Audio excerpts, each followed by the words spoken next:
Okay, so I have another question I'd like to follow up on you with the word association, if you don't mind. Yes. Uh, you said that for pop time, it was not important. So would you mind explaining that one? Yeah, I think our most important, and I know when we do our evaluations, it's the pop time. It's the catcher throwing to second base. But really, it's important that this kid can receive first, most important, and then being able to block, keep runners from advancing or scoring from third. The throwing part, you can take a kid who, if that's his worst attribute, then you're going to be fine because we can teach the pitchers to be quicker to the plate, to hold the ball a little bit longer in the stretch, to vary their times, to be more efficient on their pitch to first, to have better moves to first base. We can control the running game more with the pitcher than we can with the catcher. If the catcher has a good arm, good release, all that, to us, that's a bonus. But the receiving and blocking are imperative for a guy to be successful back here. Okay, that makes sense. So before we start with the rest of the questions, let's talk about the desirability of the position in the first place. So at the youth level, most kids don't want to play catcher. Now, you mentioned you volunteered to play catcher, but Mm-hmm. most kids do not. So as a youth coach, would you require each player to try catcher for at least an inning or two because you might never know if you find a some quality raw catcher whom you probably might not have ever thought of before who could play the position? Or would you rather only want kids who do volunteer to play the position because you want kids who have that desire to play it? It's a great question. I think coaches would probably tell you they've had both ways go and both work out, but I guess I would look more for the kid who wants to volunteer to do it versus taking, a kid that you feel could be a good one, like the third baseman, and let's put him back there. I could see that working because I think some kids, the idea of putting the gear on, kind of like being a warrior, going to battle here with the armor. The idea that it is it's a different position. It looks different. You're actually, it's the only position that's in foul territory. There's some things that would intrigue a kid that may not step up and want to do it, that a coach could recognize, hey, you'd be really good at this because the attributes that are needed to be good, you've got them. So the encouragement of that coach could make a kid want to do it. So I would say volunteer, but you could also kind of, poke and prod a little bit for those kids you feel could fit that position. Okay. So we've also heard about player recruitment where colleges and pros recruit specific players to play for them. So let's try some positional recruitment here. So let's say I've got little Johnny here and he's never played the catcher position before and he's not expressed interest in it either. If you wanted to recruit him or, do some kind of marketing with him about the position, like what would you say to try to like maybe pique his interest? Well, one, I would find some clips and some things we see, like a guy like Walters there for Colorado Rockies, who's one of the most athletic catchers in the game, and to show almost highlights of catchers, receiving pitches, blocking pitches, pop ups, throwing guys out. If you could put like a highlight tape of that position, I think that would obviously video and kids seeing it would help. And just describing what that position entails, because one of the things you got to have is a kid with a personality who gravitates towards almost that type A personality of wanting to be the leader, likes to communicate, likes to kind of be in charge. This position is going to put them in that position. So that's why I think you got to be careful if you're going to move a guy there. Will his personality fit that position to be successful? Now, there's going to be some kids that don't have a type A personality that are going to be very successful. But I think in the recruitment, I think we've got to have the videos to show how athletic this position is, how important it is. Talk about the idea of the leadership and what it takes personality wise, that you're going to be the center, you're the point guard, you're the guy who's basically in control and in command. And some kids are going to love the idea of basically being in control. Fantastic. So, how about the fact that most youth baseball players are not playing just one position?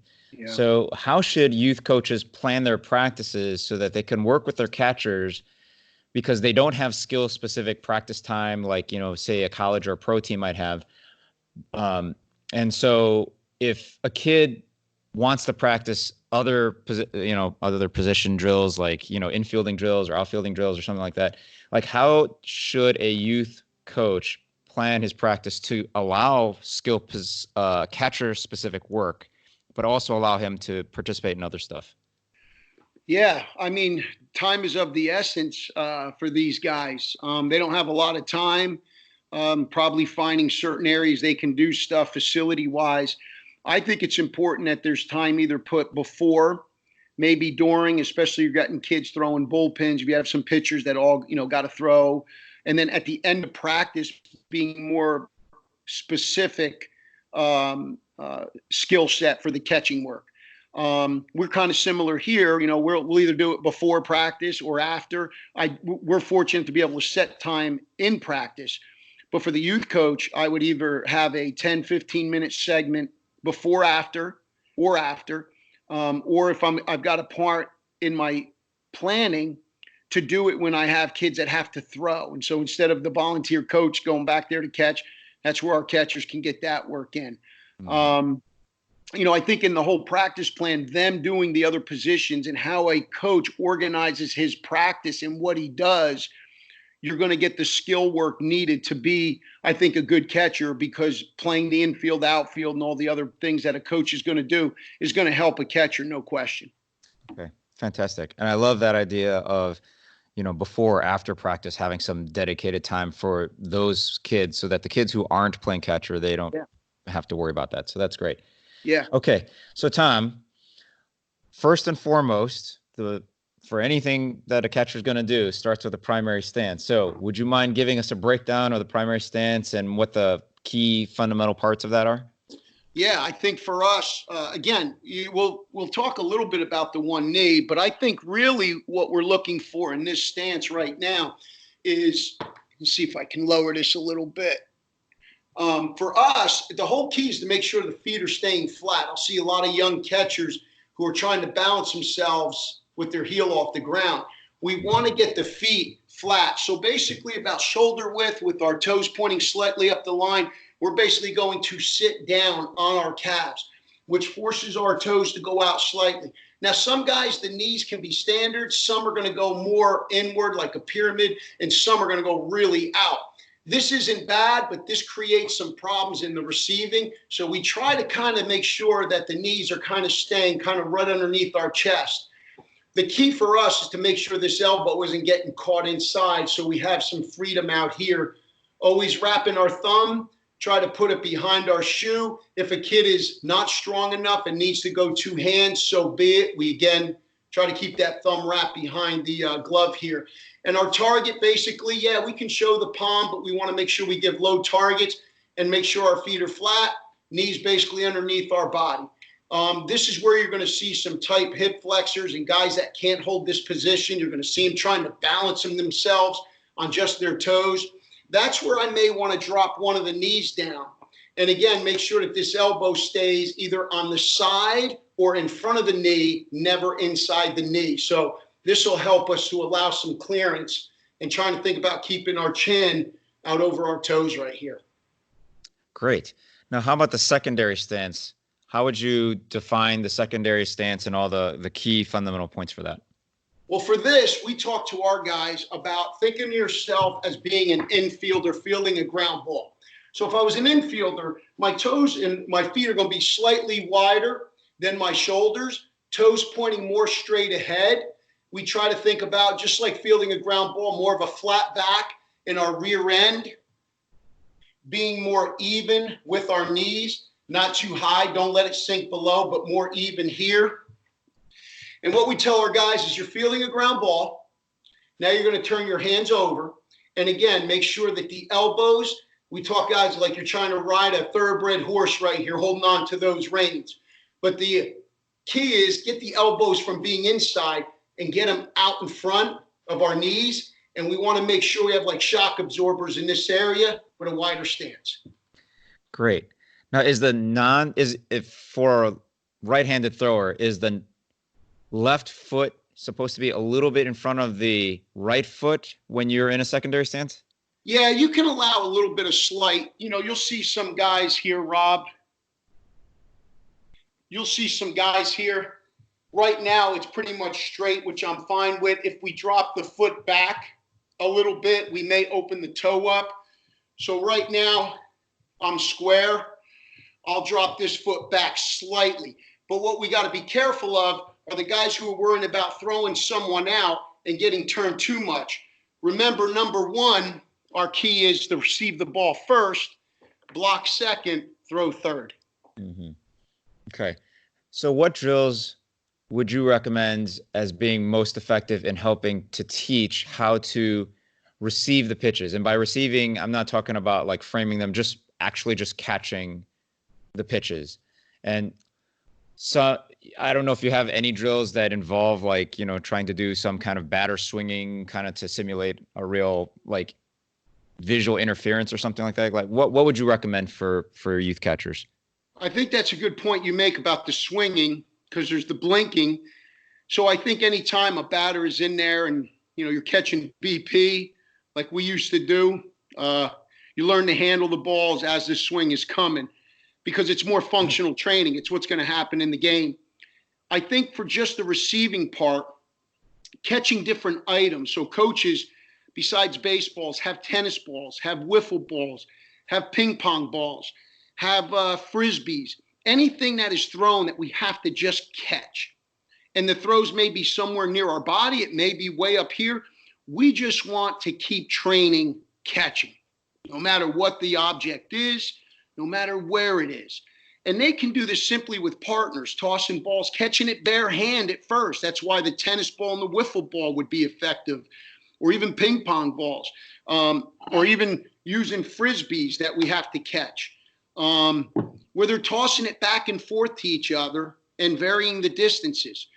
Maybe you have a wall wherever your facility is, or Little League Park, or wherever your summer travel team park is, tossing balls off the wall and just catching the ball. Anything we can do with that, we can't get enough reps in. So that's what I would do with my catcher. And we do that with our catchers now. We start with simply juggling a ball, two balls in one hand. We've got different drills that we'll do with juggling and just handling the ball ourselves, off the wall catches. Then we'll partner up and do some bare hand catches. We can then take it to the next level and put the glove on and gear on, and then we're catching actually baseballs with each other. But the more things we catch, the better we're going to be at it. So the wall drills that you're talking about, if I'm understanding correctly, the catcher is facing the wall, the partner is behind him and throws a ball over his head, bounces off the wall, and the catcher has to react? Definitely. That's one way to do it. My partner's back here, ball comes from behind me, and then I'm catching it off the wall. I can literally take it myself, toss it off the wall, and catch it. I mean, that's pretty simple, but again, I can toss it to where I've got to move my hand in different areas, and I can do that all standing up. We don't have to be in our stance right now, because our whole focus is just catching an object. So me doing it off the wall first, and then a partner behind me tossing a ball that I got to catch, because now we've just taken that skill and we've taken it to another level. And that's what we're trying to do, is to make it a little more difficult, more challenging. That's how we're going to grow as a player, and that's how our skill level is going to grow. So if you're doing tossing from the front, how far do you recommend that these tosses should be? Like, obviously, the farther out you go, then the more realistic. But at the same time, unless you have someone who's really accurate throwing, it could actually be worse for the drill. Yeah. I mean, standing up, my partner being behind me, I think it depends, the reaction time of the kid off the wall. If he's too close to the wall, there's no reaction time. So it's finding that distance that a partner tosses it underhand from the side of him, that he can react off of that. And then as coaches, as you're watching this, you can make your adjustment as far as moving back or closer, or getting the kid who's behind to put a little bit more on it when he's tossing. And then kids will figure that out. I mean, they'll figure out how to get a better toss to a guy so he's having success for it. And that's how you create games, is if you had partners, how many does he catch in a row? And if you're going against two other guys, who can get to 5 first. And that makes the guy tossing it have to focus a little better on what am I giving my partner to be able to receive it. Those are great ideas. I actually was asking about those are great ideas for the wall thing, but I was actually asking about if I'm tossing, if I'm in front of the catcher and the catcher's not facing the wall, just normal position, and I'm just tossing it to the catcher. Like, how far would you recommend the toss be? We do it anywhere from maybe 10 feet, 15 feet. We do it 20 feet. We'll work our way back on that. So we'll start basically, we can be about, like I say, 10 feet away, and we're just tossing it underhand and we're just catching. And we're going back and forth with that. Then we can move it back a little bit. And as we move back, we can put more on it. We can actually squat down, catch it from a squatting position as we move back. A lot of times, guys throwing it or whether they're tossing underhand, doesn't matter. It's just give these guys reps, stabilize their body, learn to catch objects that are moving much less than they are in the game. But it's just the idea of catching things. The more we catch, the better we're going to be and the more comfortable we're going to be. So that distance is going to start short and then work our way back. Great. And you mentioned some juggling drills that you guys do. Like, do you mind describing one or two of them for us? Yeah, so with 2 baseballs here, basically what we're doing, we're just tossing up 2 balls. What we do with young kids, we just toss 1 up. So we got 1, we catch it, we go 1, 2, try to catch it, and then we try to get better from that just in our glove hand. We could have the 2 balls like this, and what I'm going to do, I'm going to drop, and then I'm going to cross and try to catch both of them. So as I drop, I'm going to cross my hands and try to catch them. And catch in that area right there. If my partner can do this, I can have my partner put his hands on top of my hands. And what I'm going to do, I'm going to drop one of these balls, and he's going to squat down and catch it with whatever hand is on top. So, yeah, he will catch it also with his right hand, which is okay. We're just doing for the drill and reaction. So I'll start here up high. My partner has his hands on top of mine. I'll drop one of these balls, and he'll squat down and try to catch the top of it. Huh. Fascinating. And I noticed, and I don't know if this has anything to do with catching, but I noticed that one of your balls had a black, like, looks like electrical tape taped around it. Yeah, for throwing purposes. We use this for grip, helps the placement of our hands. So electrical tape, this is just painted or drawn on there.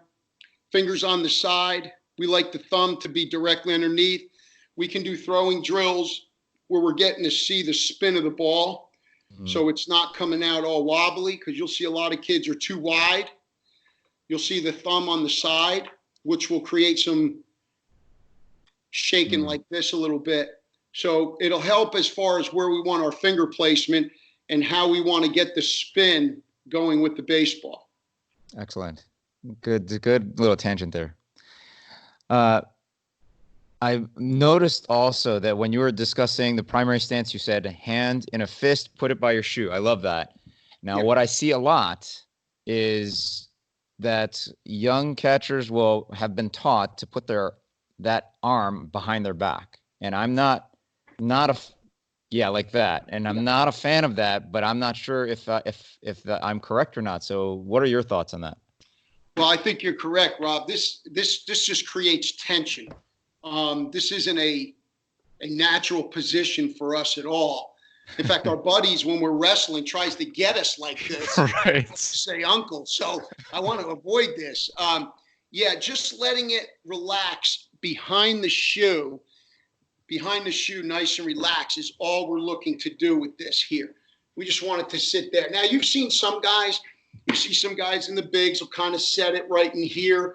Again, there's a little preference to it. I prefer here, but then I see some guys almost kind of put it here as well. But this is way too much tension. Just let it sit here behind the shoe. I've seen some guys take their thumb and literally put it kind of in their shoe as well, just to remind themselves about protecting it. Okay, great. Now, what drills would you suggest for, what we call framing? What I know Zan doesn't like to use the word framing, but basically the idea of trying to hold the ball still so that the umpire can get a good look at it. And for those borderline pitches, like, do you have anything specific for that? Well, Zan's right. I mean, we've changed the terminology just to kind of get them to understand what we want. I think when we're talking about receiving and things and catching, the glove and how we break it in is going to be important. I'll see a lot of young kids, their gloves are not broken in good, and it's hard to catch anything with the pancakes they have. I think for kids and coaches, number one, whatever a strike is, we got to keep a strike a strike. We can't lose it. And then we've got to make sure we catch everything. So we're not going back to the backstop, and so that pitcher doesn't feel already terrible about not being able to get it in the area. If I can catch those pitches, it'll make him feel a little bit better, and I maybe get him through this. And then we want to make sure we win those borderline pitches. Jerry Weinstein said, strike balls. It's a borderline strike ball. Are we going to win that pitch? So what we're trying to do is how we're going to work on that. Well, anytime you've got one of the pitchers who's going to throw and it needs to get loose or throw a bullpen in practice, we've got to be there catching. We've got to understand what the strike zone is. And anytime coaches could kind of put strings up, not only for the pitcher visually, but also the catcher of this is the strike zone. We know it, but let's see it out in front of us. And can we get those pitches to kind of stay inside there and not allow the ball to take us out of that strike zone? I think that's the most important thing. Then we get coaches to throw to the catchers to let them catch and receive. Coaches are going to have probably a little better command, probably throw it a little harder, which will be good for the catcher's development. And then third, the more that we can get this kid to catch even kids that are a little bit older than him, that is always the greatest tool for us to develop, is to catch kids that are a grade older, 2 grades older, that pitch. I think that's a tremendous tool for us to handle a little above and beyond what we're capable of doing or what we're used to catching. That's a great idea. Now, how about catching the low pitch? Is there a specific technique to that? Do you receive that pitch palm down, or do you receive it like how would you do it? Well, I remember growing up, you talk about changes. I mean, we used to talk about getting under the pitch. We used to talk about that. Well, now what we talk about and what we've seen to be more effective with the lever of our arm and the way our arm works, this certainly isn't a natural feeling for this lever to work. So we're working more now on the low pitch. We think of our thumb being at 6 o'clock. And when we catch the pitch, is basically just allow it. All we're trying to do with our catchers is, catch the ball, but stop the momentum of it moving. So I'm trying to put brakes on the ball, and I'd like for the brakes to be short, not let it go too far. So basically catching at 6 o'clock, and from the low pitch, just try to think about stopping it. And if I can stop it to where my hand is basically resting now on a table and the ball is now even with my knees, I may be taking a low pitch and gotten it maybe to the bottom part of the strike zone, which my knees will be the bottom part of that strike zone, even with the batter's knees. So thumb down, I'm just catching it and I'm absorbing the blow and bringing it to a stop. I want some skid marks, but I want the skid marks to be fairly short, not too long. Great. Now, how about the inside or the outside pitch? Should the catchers catch it like with their palm to the side and then turn their palm, or do they catch it palm down? Like how should they do that? Good question. And I know you just see kids catch it and they're trying to rake it back in the strike zone, and those skid marks are way too big. We need to keep it shorter. That's why I think anytime you have a plate and can somehow put things up visually for that catcher to understand where the strike zone is. The pitch that is going to my arm side, what we try to do here is to catch again, try to get around the ball, and we try to think about the thumb being again at 6 o'clock. Now, with the catcher's body, if he's got to turn too much, then probably out of the strike zone. It's going to be something that is within my body that I can reach across and get with my thumb down. Now, from here, what we try to do is, again, absorb the baseball to where now I catch where we normally do, which is thinking 1 o'clock and 4 o'clock on the dial. Some guys will catch more pitches like this, where maybe it's 3 and 6 down the middle. We try to, main thing is to catch it out in front, slight flexion, but 1 o'clock and 4 o'clock. And once I get outside, I want to get on the outside part and I can just kind of absorb the ball. And some guys will actually doorknob the ball and almost get their fingers back on top. That's the stealing of the pitch. What we try to call it is just have really small skid marks as far as stopping the ball and getting it to come to a stop. So thumb at 6 o'clock. When it comes to this side, my glove side, if it's above my knee, I'm more traditional about thumb at 12, catching the outside part of the ball and allow the ball to hit my glove and create a little bit of cupping action with my wrist, not too much. We just, again, want to absorb the baseball, excuse me, with thumb basically here at 12 o'clock. If the pitch is below my knees, it's going to be much easier for me to get my thumb at 6 and to ride and absorb the baseball than I am to try to reach down here and stiff arm below my knees. I can get some room and clearance by getting this lever and get my thumb at 6 o'clock. So below the knees at 6, we get above the knee, we go to 12. On this side, we're going to be at 6, low pitch at 6 o'clock. Excellent. Very helpful. So how about where catchers should set up at the plate? Is there value in youth catchers setting up at the plate, calling for an inside pitch by actually setting up inside or setting up outside based on where the batter stands in the batter's box? Or is it not helpful because kid pitchers typically aren't that accurate? So let's just set them up right down the middle and see where it goes from there. I think what you just said, the pitcher is going to dictate what your catcher can do as far as moving goes. If you got a kid who dots it up pretty good, then I think giving him a little bit smaller window to work with. Obviously, hitters are going to hit the pitches down the middle much easier than we are inside or outside a ball or two where we can paint those corners. Those are more difficult areas not only to pitch to, but also to hit. So if we can get our pitcher out of the middle because he's got some accuracy, then yeah, we'd like for our catchers to give that target area.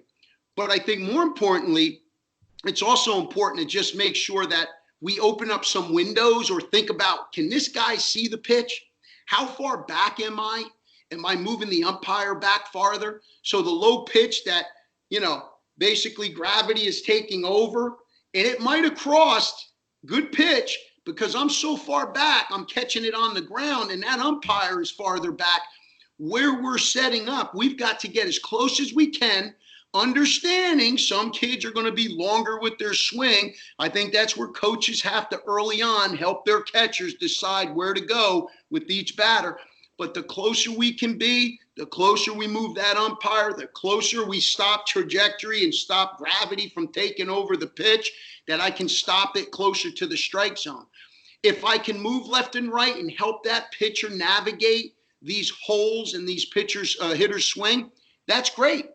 But even in the big leagues, you're going to see some clubs that basically that catcher sets up in the middle and he works the baseball a little bit more to the center of the strike zone. Basically, just let that umpire have his window. I may open up a little bit to give him a better view, but with my angles. But the key is if I set up down the middle and my pitcher misses just a little bit left and right, great. I can make that. I can catch that baseball, give that umpire a look at that thing. The thing we have to remember with all pitches thrown, again, Jerry Weinstein, who's one of the smartest men in baseball, 68% of balls that are going to be put in play are going to be outs.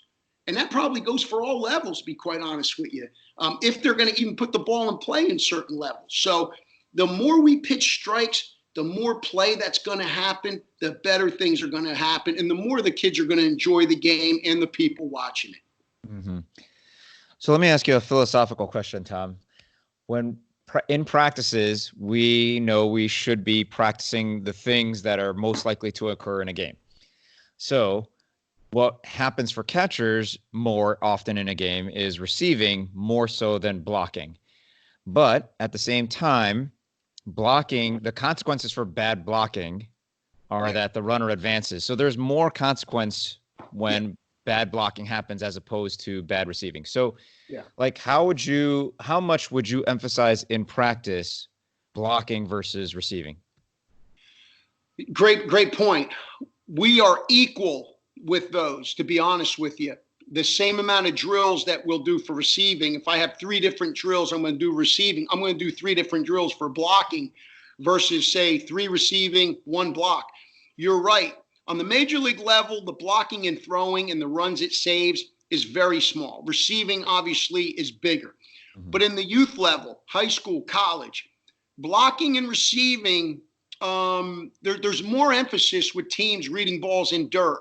There's more emphasis, I think, with people that like to run and create runs for themselves. So I think it's got to be equal in practice. Whatever I do receiving time, I want to spend that in the blocking area as well. Great. So what blocking fundamentals would you emphasize that youth coaches teach their catchers? I think one is the middle pitch. We've got to handle that pitch first. So basically what we're going to think about doing here, we're in that secondary stance, rear end even, wider feet. Basically what we're thinking about doing is we're falling to the inside part of our knees. And so instead of falling on top of our knees, we try to get to where there becomes a spread. And then we got to make sure that the knees, the hands, and the chin have to go down. So our hands go from basically palm down to basically palm to the pitcher. So we're working on this rotational exercise here to block that 5-hole with our arms alongside of our body, not in front, but more on side. Thumb stays wrapped behind the glove versus finger being out. We'd like to protect it behind here. We drop our chin so we can protect our throat. And basically what we're trying to create here is a little bit of a ledge where we're looking over top of the baseball. We're not sitting back, but we're getting our rear end up. So we're creating a little bit of a ledge looking straight down on the ball. There's 2 places we want baseballs to hit our catchers: the belly and the palm of the glove. Those are the 2 areas that will deaden the ball more than anything else.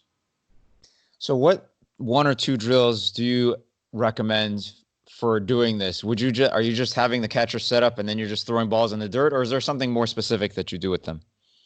I mean, we start simple with all of our kids. We'll start them in this stance here with chin down and have a coach on the side just flicking balls in from the side or even out in front of them, and the catcher can watch the ball and drop his chin as we throw. I think it's important that kids feel where they need to be. So when the ball hits me and it rolls away, I want to hold and I want to feel the finished product so that this brain can process where it needs to get to. So this isn't rush. This is more feel and taking our time. So we'll just start them in this position. And then from here, we can go hands up. And as the throw comes in, just take the glove and drive it back to our midsection. Take the elbows and pull the elbows back, drop. And so as the ball comes, we drop the chin right in here. So that would be kind of our lead up as far as our blocks go. And then we could do it from the traditional stance as far as where we are here. And then what we could do is do almost a forward, back, drop and fall on the throw. Allow the catcher to start his hop, forward, back, drop and fall. Oh, I love that. I didn't even think about that because that makes a lot of sense that in the progression, you would start them already in that blocking position as opposed to starting in their stance and then falling into their blocking position. Yep. Yeah. Start here, hands up, then we can start them up. And that could be their daily practice routine. And by the way, a lot of stuff we do with our training, there's no ball thrown. They can do it dry. I mean, a kid could be here and literally pretend the ball's coming and just do 5 reps. And then be in his stance and drop for 5. And then he can go forward, back, drop for 5. He's getting a dry run with no balls being thrown, which is fantastic. Mm-hmm. So how would you advance to pitches in the dirt that are inside or outside? Great point. We'll get this set up here. One of the things we'll do drill-wise is to get them to understand how important their hands are. So we'll do some blocks where they'll throw it down the middle and then throw some balls here to where they're turning their palm towards their partner. So they can learn how the hands sometimes are going to make blocks before I can get my belly button and body to the position. So this would be my first lead up. Blocks down the middle then blocks where I'm just throwing short hops to the side. From there, again, we can do this dry. Drop the knee, drop the glove. Drop the knee, drop the glove. So from that position, what I'll do, drop the knee, drop the knee. Now I'm squared up. So it's like a 3-step process. So they can do this dry. Then you can start them in this position here, Rob. Throw a ball, let them drop the knee so they block it with their body. Okay. That's really good. Thank you so much. I appreciate that. So what about youth players being more likely to be afraid to block the ball than, college kids or pro catchers, obviously, because even though they have the equipment on, as kids, they instinctively feel like they want to avoid getting hurt. And they feel like if I'm just going to try to block it with my body, I'm going to get hurt. So are there any tips or maybe drills that you have that might help a kid overcome that mentality that they're going to get hurt? One, be honest with them. It's going to sting. It's going to have some, it's going to hold there. That pain's going to be there a little bit. So we got to be honest. It's, hey, it ain't going to hurt. That ain't true. It stings. It goes away. You got to be patient as a coach and allow that kid how long he takes to get ready to go back in. Yeah, we got to push him along, but we probably got to go on his time. And then I think it's the idea of your drills. You start with no ball, understand the fundamentals and technique. Then we go to maybe tennis ball, wiffle balls, technique with a ball thrown. Now we can add the baseball with our technique fundamentals and having different drills. And then we put it where it's now they got to react and be live, where they got to read the trajectory. So I could start here, partner says go, I turn around in my stance. And then as I do, the ball's being thrown either up or in the dirt. Now I can react to that. I think if you're going to do ground ball drills, have your catchers in their gear, have them at third base. You hit a fungo, just have them work on going in front and going down into a block. A ball might be rolling. It might come in as a bounce. And instead of fielding balls with his hands, he's just going to body balls up with his body like a goalkeeper in hockey. So guys are getting ground balls. He's taking it with the gear. He's just moving his feet to position, and he's dropping down to make the block. Love it. Okay. Those are all great. So I've also seen a wild pitch competition of yours where the catcher slides on his shin guards to the ball. Yeah. So do you actually practice your catcher sliding on shin guards as an actual drill? Yes. Yeah. I'll tell you what we do, Robin, and maybe it's because it happened to me. Growing up, our catchers, as soon as we start practice, the gear is on. They go shin guards on. When we're stretching, everything we're doing, their gear is on. The only time they take their gear off is when they're in BP. That was me growing up, and I've just made that a part of our catchers' practice. And so anytime we're doing drills, the gear is on. And sliding, wild pitches, whether it's bunts, everything, our gear is on. And I almost feel like it didn't even bother our guys anymore. And even when we do our catching camps, guys have catching gear on the whole time except for lunch. And they get used to it. Their bodies adapt to it. I think they get stronger from it. It's part of our equipment. So let's have it on all the time. Mm-hmm. So how about throwing? What is the proper throwing technique for a catcher?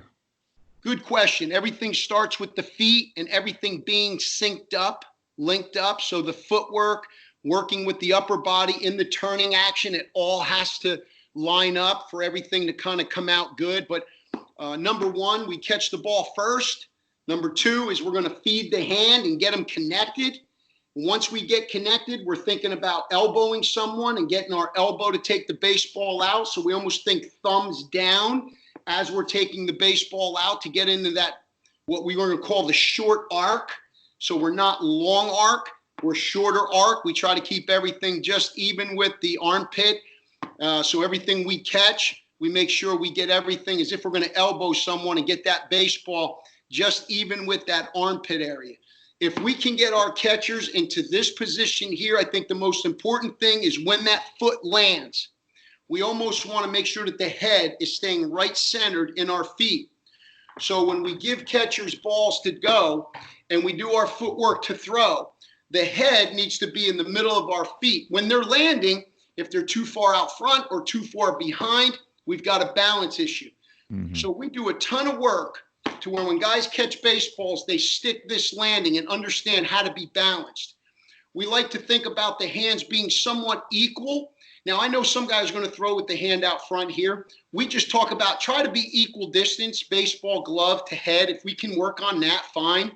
But the baseball needs to be inside our elbow. It can be on top of or even. What we try to avoid is getting outside our elbow. Mm-hmm. Or actually being in this position, because now we got to try to catch up, and that's going to be late. Mm-hmm. Some of your younger guys who aren't real strong right now, who throw with 3 fingers, they're going to be a little bit farther outside just because of strength. They got to get a little more on it. I wouldn't worry about that too much. I'd worry about the catch, how they're going to feed their hand, how they get connected, and then how they're getting it to take out.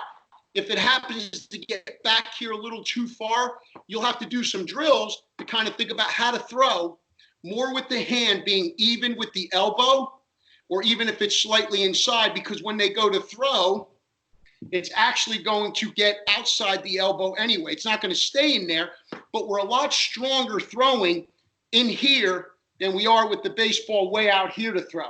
Mm-hmm. It's going to get out there, but we want to make sure that as we're starting to unravel to go out, that we're in a strong position to protect the shoulder and the elbow. How about the jab step? What is that supposed to look like? One thing I would do, and we have this in our indoor facility, is like a tic-tac-toe board. So if you can imagine a tic-tac-toe board with our lines, I have my toes, my left foot is on the line, right foot's back. We try to get this right foot to gain a little bit of ground towards second base. So we basically go right, left, try to stay in our throwing lanes as much as we can. We've got to avoid it going too far to the side. Every pitch is basically, if I rake a ball here, footwork stays the same. The only way it wouldn't move is if I get a pitch that crosses me here. I'm just going to pivot and throw from here. Now, some guys you might see on a ball that takes them here, they may do a little jab step to catch it and throw, which is fine.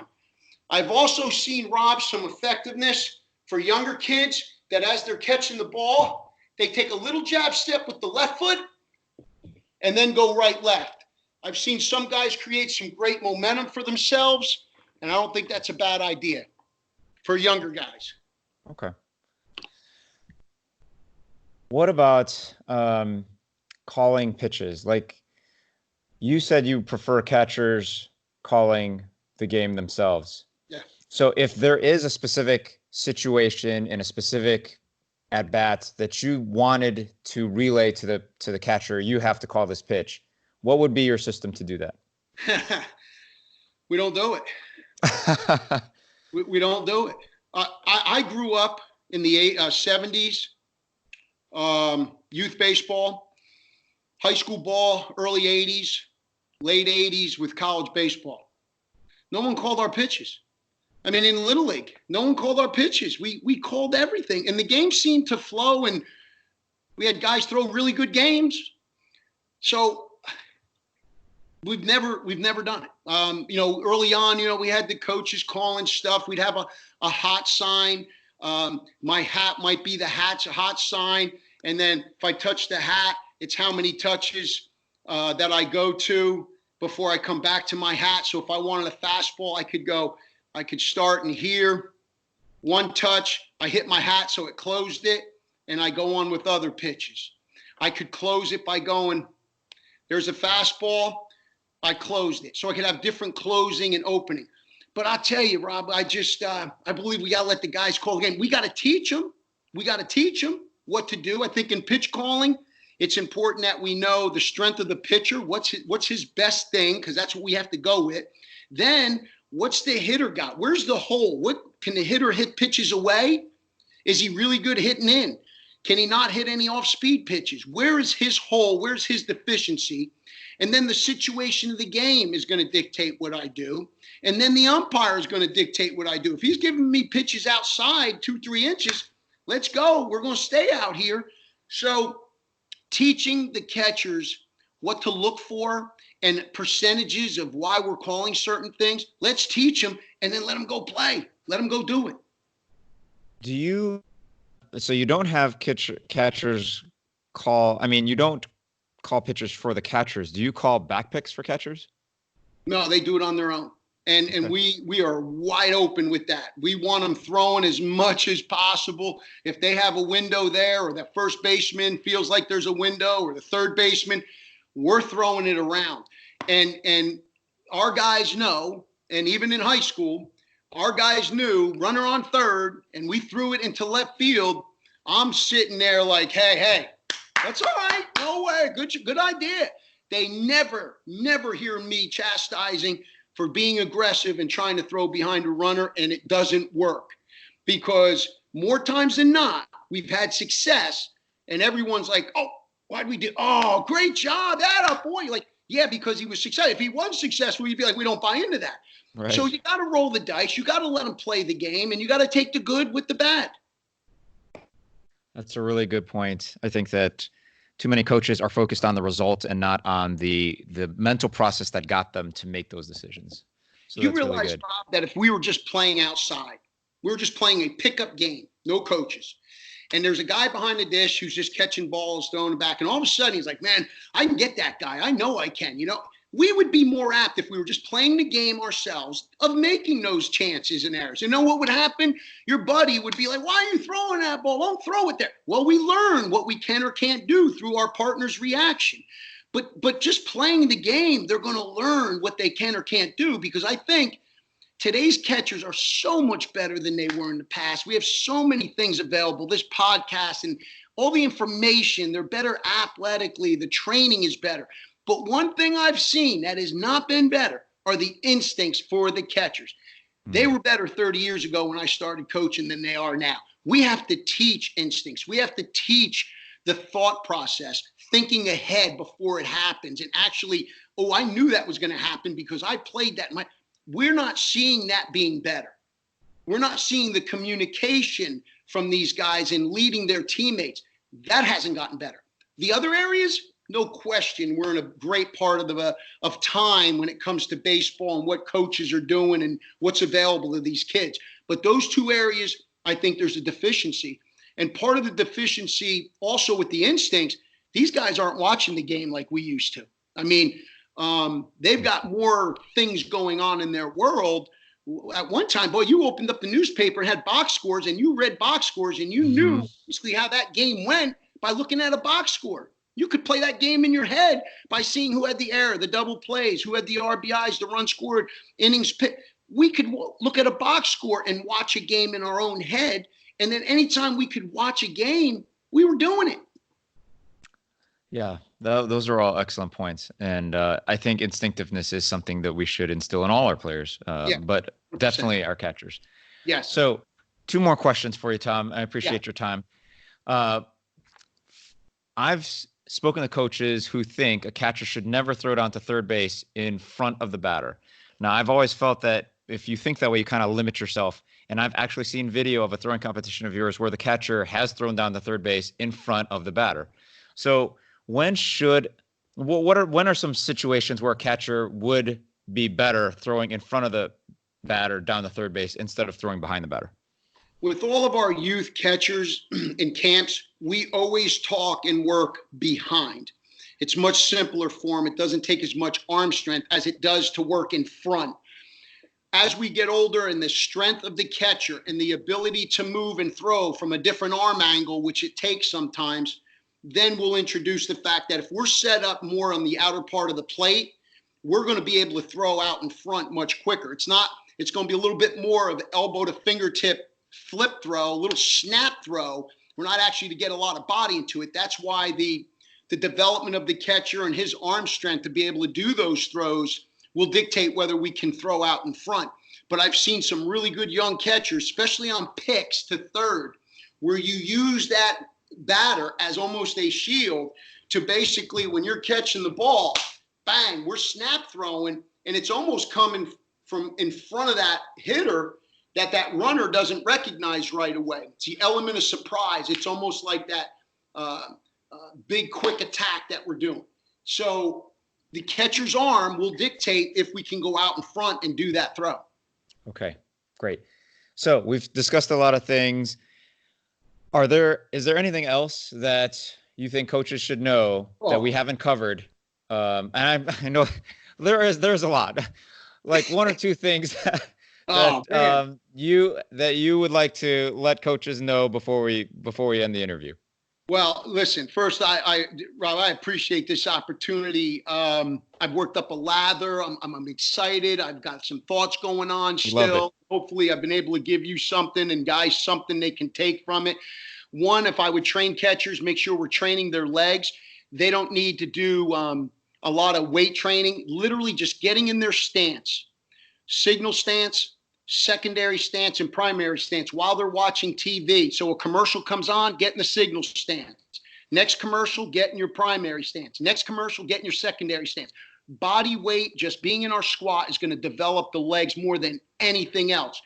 If you can incorporate some body weight type movements, especially for the young kids, whether it's the push-ups, lunges without weights, anything like that, and especially incorporating that in practice would be phenomenal to do at the end of practice, as well as working on agility drills, working on balance drills, and the use of a soccer ball in their beginning training. So before practice starts, you want to warm them up, get a soccer ball, have them kick the soccer ball around. It's great for their hip flexors, balance, and control. The greatest athletes as far as feet go, soccer players, let's introduce those drills to those guys. Understand umpire etiquette. Teach your guys when they come out to shake hands with that umpire and introduce themselves to that umpire. That is the umpire and the catcher, that is a important relationship that our catchers all have to maintain positive relationships. At the end of a game, I want the umpire to say, okay, pick one of these two catchers. Who'd you like best? I want him to pick our guy. I want him to like our guy more because he didn't show him up and because he was respectful. You do that, we're going to see the same umpires a lot. And they know that. You got Rob coming behind the dish, and Rob's a really good dude, man. I like him. You're going to win some pitches you probably shouldn't win at. So it's just human nature just to be a good person and get that guy on your side each and every day. And I think that's about it that I would definitely let coaches know. And if there's anything I can do to help, I've got a Twitter out there. I try to get as much drills out there that we use with our catchers. I like a lot of different drills because every kid is different, and we want to try to create as much athleticism with our players. So if I can incorporate different drills, different ideas that we steal from, we want to use those so it doesn't get old for our guys, but there's a new drill, something different today. We're not doing the same ones every day. I think keeps our guys fresh and excited about coming out to train, no question about it. And then a website, www.catchblockthrowit.com, also has information and a video that's available for coaches as well. Great. And I don't know if you mentioned it, but what's your Twitter handle that people should be looking you up for? It's Catch Block Throw. Catch Block Throw is the Twitter account, and try to get stuff out there and what we're working with our catchers here at Carson Newman. Tom, you are an encyclopedia of catching. We appreciate all that we've learned today, lots of different things and lots of nuances on those different things. So I really appreciate you spending all the time to share with us today. Well, Rob, listen, the pleasure is all mine. And listen, I'm not an encyclopedia. What I've done is I've been around a lot of great coaches that have been able to and willing to share information with me. And there's so many great guys out there that we're all learning from. This is no original stuff. This is stuff that we take from each other and we find what works for us. That's all it is. And I'm just fortunate and blessed to be around a lot of great people who've been willing to share that. And like these youth coaches, it all starts right here. This is the groundwork being laid for these guys to love the game and want to be a part of it.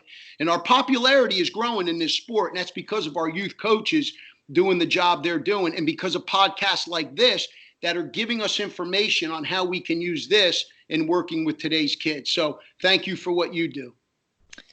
Thank you, Tom. And we appreciate you being able and willing to spread that forward for us. Yeah, thank you. Thank you, Rob. Have a great day and stay safe and healthy, please. Thank you.